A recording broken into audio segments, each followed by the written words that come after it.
Hi, this is Faye on Faye's Corner.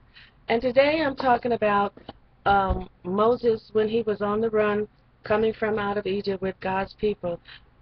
They were trying to find a place of rest and a place to go and camp while they were on their way to the Promised Land. Um, they had stopped in a place called Moab. And this is a place where there were kings, and they didn't like the idea that these people had come and stopped on their land and decided to stay and camp out. They paid a prophet that was in the land of Moab. They wanted to pay him and asked him to go and curse these people and run them off this land and get rid of them because we don't want them here. So he said, I will pray and ask the Lord what to do. So he prayed a while, and the Lord said for him not to go and don't curse these people because these people are blessed and don't mess with them. But then God had a change of mind, and he said, if when they come and ask you to go with them, you go with them, but then don't say anything unless I only say what I tell you to say. So he went up, and when they came, he went with them, and then guess what? The Lord was angry with him. I mean, he told him to go. He changed his mind and told them to go, and then he was angry with him. His anger was aroused against him.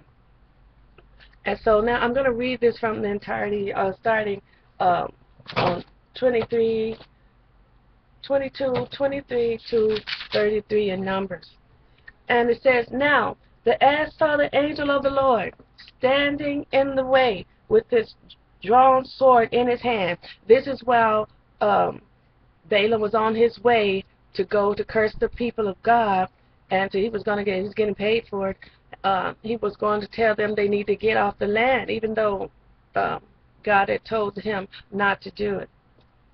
And there was an angel, and he said, had a sword drawn in his hand, and the ass turned aside out of the way and went into the field. He ran. He was running because he saw something. Balaam struck the ass to turn her back onto the road. Then the angel of the Lord stood in a narrow path between the vineyards, with a wall on this side and a wall on that side.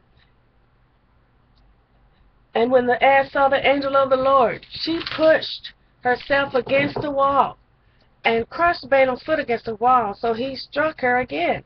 Then the angel of the Lord went further and stood in a narrow place where there was no way to turn, either to the right or to the left. And when the ass saw the angel of the Lord, she lay down under him.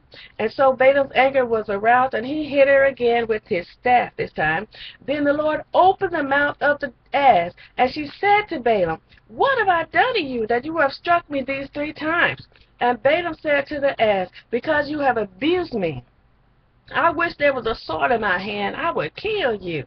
So the donkey said to Balaam, Am I not your ass on which you have ridden ever since I became yours to this day? Was I ever disposed to do this to you? And he said, No. Then the Lord opened Balaam's eyes, and he saw the angel of the Lord standing in the way with his sword drawn in his hand. And he bowed his head and fell flat on his face. And the angel of the Lord said to him, Why have you struck your ass these 3 times? Behold, I have come out to stand against you, because your way is perverse before me. And the ass saw me and turned aside from me these 3 times. If she had not turned aside from me, surely I would also have killed you by now and let her live. Listen to me. I could hear the ass in my mind saying, Go on, hit me all you want. I'd rather do that because I ain't ready to die today. I'll give you that. Now, some of us are sitting on our asses acting like God is not real.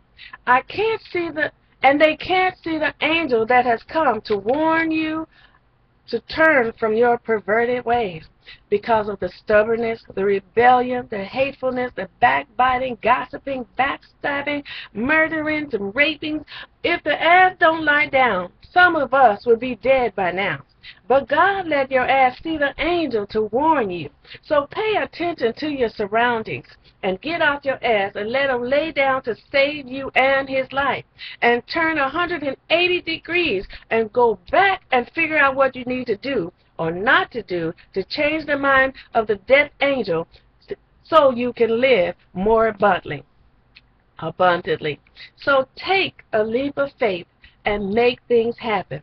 And one more thing, shatter violence because it hurts everyone. Have a beautiful day. Thank you.